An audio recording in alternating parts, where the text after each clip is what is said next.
guys, welcome to Shafa Cooking and Vlogs. இன்னைக்கு நம்ம வீட்டில் என்ன லஞ்சுனா பருப்பு சாதம் செய்யலாம் டிசைட் பண்ணிட்டோம். 1 கப்பு ரைஸுக்கு 1/4 கப்பு பருப்பு எடுத்துக்கோங்க. தோரம் பருப்பும் பச்சை பருப்பு சேர்த்தே 1/4 கப்பு இருக்கணும்.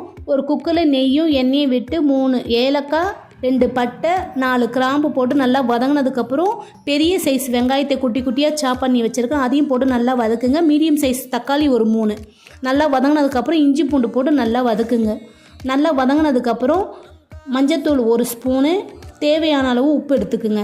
நெக்ஸ்ட்டு 1 கப்பு ரைஸுக்கு 1/2 கப்பு தண்ணி ஊற்றணும். ஊற்றிட்டு புதினா கொத்தமல்லி கருவேப்பிலை சேர்த்துட்டு நம்ம ஊற வச்சுருந்த பருப்பையும் ரைஸையும் இதில் ஆட் பண்ணிக்கலாம். 2 விசில் வந்தோடனே ஸ்டவ் ஆஃப் பண்ணிவிடுங்க. அவ்வளோதான், பருப்பு ரைஸ் ரெடி. நீங்களும் உங்கள் வீட்டில் ட்ரை பண்ணி பாருங்கள், ரொம்ப ரிச்சான டேஸ்ட்டாக இருக்கும்.